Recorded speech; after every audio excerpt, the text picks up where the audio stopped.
Hello everyone. आज के video में देखेंगे म्यूजिक पेपर 1 और पेपर 2 का प्रैक्टिस सेट 11। इससे पहले हमने 10 प्रैक्टिस सेट कर रखा है जो आपके बिहार स्टेट 2024 के लिए काफ़ी ज़्यादा महत्वपूर्ण है। और ये सारे क्वेश्चन आपके एनसीईआरटी और एससीईआरटी अकॉर्डिंग बनाए गए हैं, जो आपके प्रीवियस ईयर और सिलेबस के अकॉर्डिंग है। और मैक्सिमम क्वेश्चन आपके एग्जाम में देखने को मिल सकते हैं। अगर आप सीरियस हो बिहार स्टेट 2024 को क्लियर करने को लेकर, तो आप लोग के लिए दिया जा रहा है total 17 plus practice set paper 1 और पेपर 2 वालों के लिए, जिसमें आपको मिलेगा 3500 प्लस क्वेश्चन आंसर और साथ में व्याख्या सहित, जिसे आप सारे डाउट को क्लियर कर सकते हो। जो मिलेगा सिर्फ आपको 151 में, जो आपके पॉकेट मनी से भी काफ़ी ज़्यादा कम है। अगर आप सीरियस हो इस पीडीएफ को लेने के लिए, तो आप मेरे व्हाट्सएप नंबर पे आप मुझे व्हाट्सएप कर सकते हो या इस वीडियो के कमेंट बॉक्स में आप कमेंट कर सकते हो।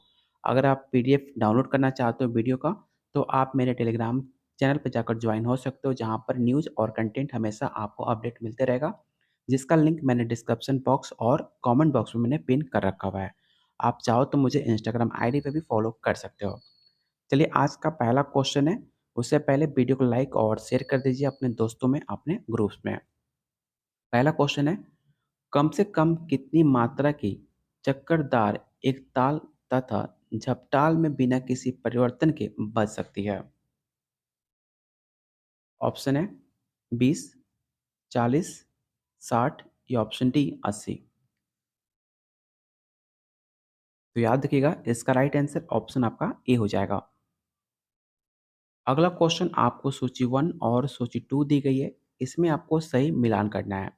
एक साइड आपको कुछ नाम दिए गए हैं और दूसरी तरफ आपके जो 1 दिए हैं, आपको मिलान करना है कि इसमें सही मिलान क्या होगा।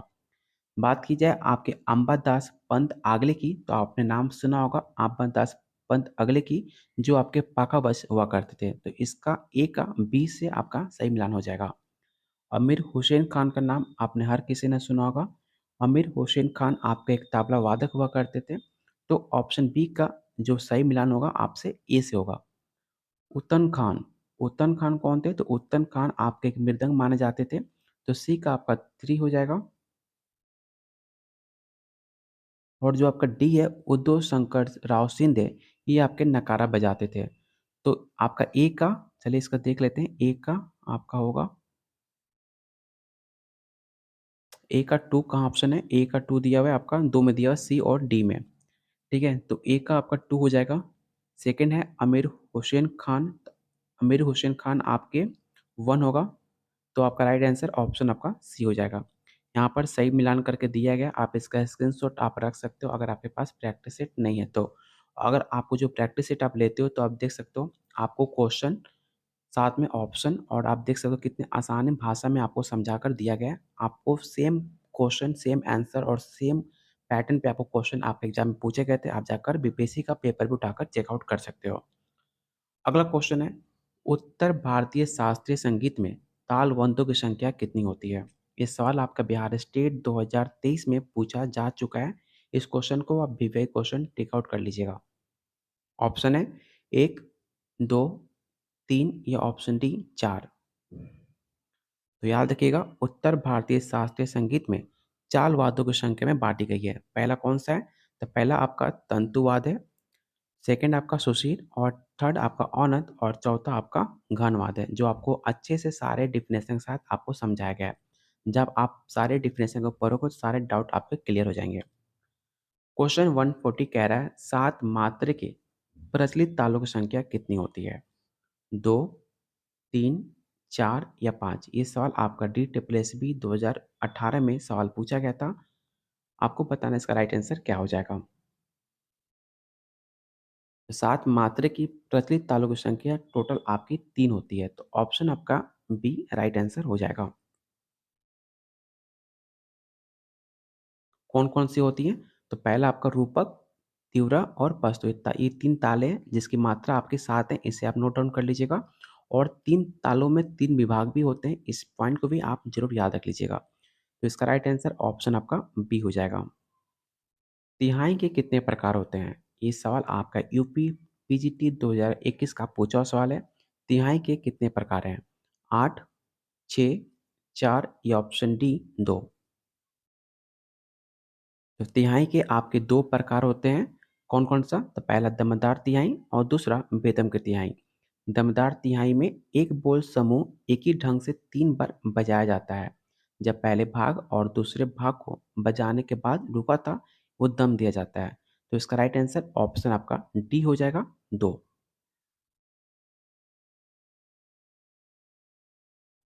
तबले की अंगों की संख्या कितनी होती है? ये सवाल आपका बिहार स्टेट 2023 का पूछा हुआ सवाल है कि तबले के अंगों की संख्या कितनी होती है? 8, 4, 12 या ऑप्शन डी 6।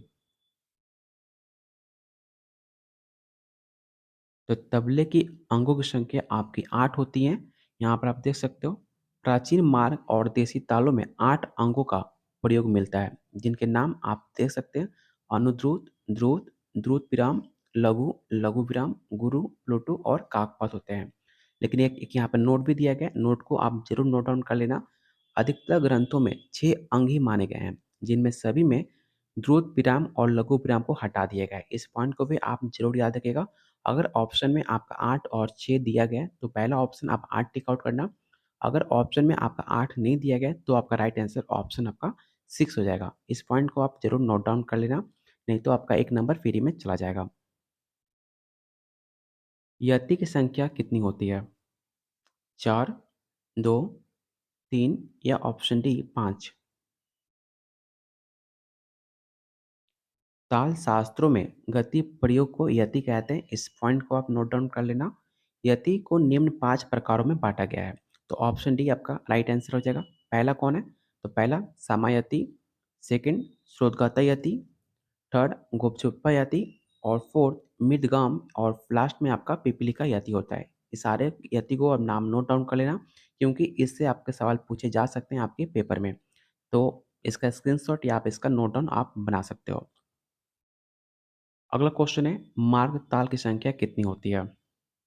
4, 5, 6 या 7? ये सवाल आपके बीपीएससी टीचर 9 टू 10 में सवाल पूछा गया था कि मार्ग ताल की संख्या कितनी होती है?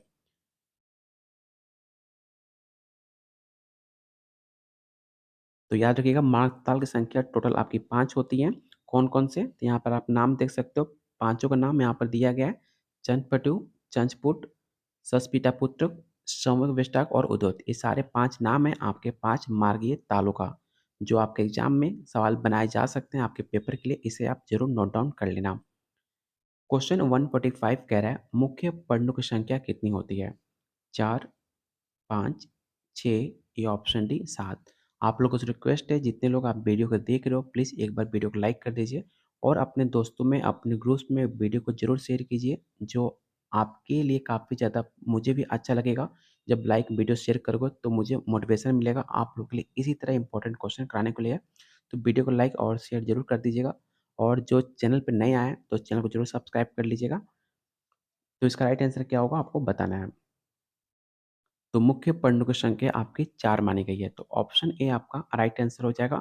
और 4 पन्नों की संख्या कौन-कौन सी है? तो पहला गतपरण, सातपरण, तालपरण और आपका लास्ट बोलपरण है। इसके अतिरिक्त सदीपरण, चक्रधारपरण, फरमाइशी चक्रधारपरण और कमाली चक्रप्रधान, नुहक्कापरण, इकहत्तीपरण आदि ये सब भी माने जाते हैं। लेकिन मुख्य जो बात की जाए, तो मुख्य आपके टोटल आपके 4 ही होते हैं। तो चारों का नाम आप नोट डाउन ज़रूर कर लीजिएगा। गण की संख्या कितनी होती है? तो याद रखिएगा, गण कुछ ऐसा नहीं होता, गण नामक कुछ होता ही नहीं है आपके म्यूजिक क्लास में। इसलिए इसका क्वेश्चन ही गलत है, तो इस क्वेश्चन को हम काउंट नहीं करेंगे। यहाँ पर आप साफ-साफ देख सकते हो, दिया गया प्रश्न गलत है। संगीत में गण नामक कुछ नहीं होता है, इसलिए ये क्वेश्चन आपका गलत है। चलते हैं अगले क्वेश्चन पे। अगला क्वेश्चन है, सशब्द क्रिया की संख्या कितनी होती है? 4, 5, 6 या ऑप्शन डी है 7? सशब्द क्रिया की संख्या आपकी 4 मानी गई है। हाथ में ताल प्रदर्शन की रीति को क्रिया कहते हैं। जब ताली बजाकर ताल दिखलाई जाती है, तो उसे सशब्द क्रिया कहते हैं। इसे आप नोट डाउन कर लीजिएगा।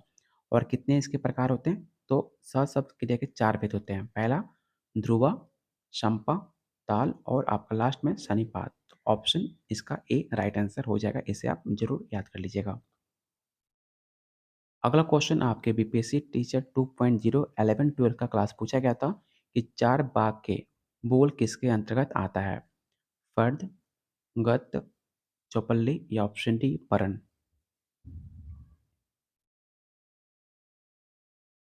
तो चार बाग के बोल गद्य के अंतर्गत आते हैं। चार बाग की गद्य में तबला वादक चार पल्लों में चार विभिन्न प्रकार के बोल समूह को प्रयोग करते हैं। कभी कभी चार बाग की गद्यों में चार बंदिशें भी प्रस्तुत की जाती हैं, इसलिए इन्हें चार बाग के नाम से जाना जाता है। तो ऑप्शन आपका बी राइट आंसर होगा, गद्य। ताल दीपचंदी किस जाति के अंतर्गत आता है? चतुस्र, मिश्र, खंड या ऑप्शन डी शकीन। याद रखिएगा, ताल दीपचंदी आपके मिश्र जाति के अंतर्गत आता है। चतुष्ट और त्रिष्ट जोड़नों को मिश्र जाति से बना होता है। दीपचंद्री के अतिरिक्त ये झुमरा, आराचार, रूपक, पष्टो आदि मिश्र जाति के ताल माने जाते हैं। सात से विभाजन होने वाले अर्थात पौने दुगुने, साढ़े तीन गुने और सात गुने आदि लय के प्रकार आपके मिश्रित गाते में आते हैं। इस पॉइंट को आप जरूर नोट डाउन कर लीजिएगा, क्योंकि आपके सवाल आपके बीपीएससी टीचर 2.0 में सवाल पूछा गया था, इसलिए इसका स्क्रीनशॉट आप जरूर रख लीजिएगा। अगला क्वेश्चन काफ़ी ज़्यादा इम्पोर्टेंट है। आपको पता होना चाहिए कि पंडित कांटे महाराज जी का जन्म किस सन में हुआ था? 1878, 1870, 1880 या ऑप्शन डी 1881। बात की जाए पंडित कांटे महाराज जी का, तो उनका जन्म 1880 में कबीर चौरा मोहल्ले बनारस में हुआ था। जिनका पिताजी के नाम दिलीप मिश्रा जाने माने एक तबला वादक हुआ करते थे, जिनकी आरंभिक शिक्षा बालदेव मरहम से हुई थी। कांटे महाराज का पहला संतज्ञ माना जाता है, जिन्होंने तबला वादन द्वारा प्रस्तुत की गई थी। 70 वर्ष तक इन सभी विख्यात गायकों और नर्तकों में अपने तबले पर संगीत दी थी। तो इसका राइट आंसर क्या होगा? तो 1880 इसका याद याद रख लीजिएगा कि पंडित कांटे महाराज जी का जन्म 1880 बनारस के जिले में हुआ था। तो इसका राइट आंसर ऑप्शन आपका सी हो जाएगा, इसे आप नोट डाउन कर लीजिएगा। अगला क्वेश्चन है, श्री कदूर सिंह का जन्म किस सन में हुआ था? इस सवाल आपके बीपीएससी टीचर 2.0 क्लास 11 12 और पूछा गया था। 1815 में, 1816, 1817 या ऑप्शन डी 1818। बात की जाए श्री गोदू सिंह का जन्म, तो 1815 ईस्वी के लगभग उत्तर प्रदेश बांदा जिला में हुआ था, जिनके पिताजी का नाम गप्पे सिंह था। इनकी पाखावाज की शिक्षा भवानी सिंह उर्फ दास जी से प्राप्त हुई थी, जिन्होंने झांसी की रानी लक्ष्मीबाई के दरबार में सत्यंगी के रूप में कार्य किया था। इनके द्वारा एक लिखा एक महान ग्रंथ भी है, जिसमें 1000 से अधिक पढ़ने और कलांतर को देखने को मिलता है। तो इसका राइट आंसर ऑप्शन आपका 1815 हो जाएगा, ऑप्शन ए। अगला क्वेश्चन आपके यूपी पीजीटी में पूछा गया था, पंडित अनोखे लाल जी का जन्म किस सन में हुआ था? 1813, 1914, 1915 या ऑप्शन डी 1918। तो पंडित अनोखे लाल एक बहुत प्रसिद्ध तबला वादक माने जाते हैं, जिनका जन्म 1914 में हुआ था। जिनका परिवार काफ़ी ज़्यादा निर्धन परिवार से बिलोंग करते थे। ये भी आपके बनारस से ही रहने वाले थे, जिनकी संगीत शिक्षा 5 से 6 वर्ष की उम्र में बनारस घराने के राम सहाय से प्रारंभ हुई थी, जिन्होंने 15 वर्षों तक भैरव प्रसाद मिश्र से तबला भी सीखा और उन्होंने कई प्रसिद्ध संगीतकारों के साथ कार्यक्रम भी किए, जिसमें आपके तबला वादन का सम्राट के रूप में भी इन्हें जाना जाता है। इस पॉइंट को आप नोट डाउन कर लीजिएगा कि इन्हें तबला वादन के सम्राट के रूप में भी जाना जाता है। इनके शिष्य में रामजी मिश्र, ईश्वरलाल मिश्र, महापुरुष मिश्र और काशीनाथ मिश्र ऐसे बहुत सारे आदि प्रमुख इनके शिष्य भी हुआ करते थे। तो इसका राइट आंसर ऑप्शन आपका बी हो जाएगा, ऑप्शन बी 1914। अगला क्वेश्चन काफ़ी ज़्यादा इंपॉर्टेंट है। इस क्वेश्चन को आप विवेक क्वेश्चन टिक आउट कर लेना, और बिहार स्टेट 2024 में सवाल पूछा भी जा सकता है कि तबले की उत्पत्ति के विभिन्न मतों में सबसे उपयुक्त किस वाद्य के द्वारा माना जाता है? ऑप्शन है पखावाज, त्रिपुष्कर, दुरदुर या ऑप्शन डी नकारा। इसका राइट आंसर ऑप्शन आपका ए हो जाएगा। पाखावाज एक वाद्य यंत्र है, जो आपके उत्तर भारतीय शैली का एक ढोलक भी माना जाता है, जो आपके मृदंग आकार के प्रकार का, परंतु उसमें कुछ छोटा एक प्रकार का बाजा भी होता है। तबले की उत्पत्ति इस यंत्र से हुई थी। विद्वानों के मतानुसार दिल्ली के ख्याल गायक, सादा रंग के शिष्य और प्रसिद्ध पखावज वादक रहमान खान के पुत्र और अमीर खुसरो ने इसे आविष्कार किया था। इस पॉइंट को आप ज़रूर नोट डाउन कर लेना कि किसने आविष्कार किया था। तो आपके रहमान खान के पुत्र हुआ करते थे और अमीर खुसरो ने पखावज के तबले का आविष्कार किया था। तो इसका राइट आंसर ऑप्शन आपका ए हो जाएगा, पखावज। इसे आप ज़रूर याद रखिएगा। और आज का लास्ट क्वेश्चन रहेगा, आपको बताना है कि चारों पट के प्रसिद्ध तबला वादक कौन थे? उस्ताद हबीबुद्दीन खान, उस्ताद मसीद खान, उस्ताद अहमद खान तिरकावा या ऑप्शन डी उस्ताद अमीर हुसैन खान। ये सवाल काफ़ी ज़्यादा इंपॉर्टेंट है क्योंकि ये सवाल आपके बिहार स्टेट 2023 में ऑलरेडी पूछा जा चुका है। और याद रखिएगा, चारों पंथ के प्रसिद्ध तबला वादक आपके उस्ताद अहमद खान जान तिरकावा को माना जाता है। तो ऑप्शन सी आपका राइट आंसर हो जाएगा। टोटल मैंने आपको 17 क्वेश्चन कराए, जो 17 के क्वेश्चन काफ़ी ज़्यादा इंपॉर्टेंट थे और सारे क्वेश्चन आपके प्रीवियस ईयर क्वेश्चन थे म्यूजिक पेपर 1 और पेपर 2 का। आपको बताना है कि आउट ऑफ 17 आपने कितने क्वेश्चन राइट अटेम्प्ट करे। अगर आपका स्कोर 8 प्लस आता है तो आपकी तैयारी काफ़ी अच्छी चल रही है। अगर आपका स्कोर 8 से कम आ रहा है तो आपको और ज़्यादा मेहनत करने की ज़रूरत है। जो आपको दिया जा रहा है 17 प्लस प्रैक्टिस सेट, जिसमें आपको मिलेंगे 3500 क्वेश्चन। अगर आप इतना कंप्लीट कर लेते हो तो कोई ऐसा क्वेश्चन नहीं होगा जो आपके एग्जाम में देखने को ना मिले। 100% गारंटी है कि आप बिहार स्टेट और बीपीएससी की तैयारी अच्छे से कंप्लीट कर लोगे। बिहार स्टेट तो आप आंख बंद करके कंप्लीट कर लोगे अगर आप इतना क्वेश्चन अटेम्प्ट कर लेते हो, अच्छे से याद कर लेते हो ईमानदारी के साथ, तो आपका एग्जाम ऐसे भी क्लियर हो जाएगा। लेने के लिए आप मुझे इस नंबर पर व्हाट्सअप कर सकते हो या इस वीडियो के कॉमेंट बॉक्स में आप मुझे कॉमेंट कर सकते हैं। तब तक के लिए वीडियो को लाइक कीजिए और शेयर कीजिए अपने दोस्तों में, अपने ग्रुप्स में, यहाँ पे भी शेयर कर सकते हो। और जिन्होंने चैनल को सब्सक्राइब नहीं किया तो आप लोगों से रिक्वेस्ट है, चैनल को ज़रूर सब्सक्राइब कर लीजिएगा।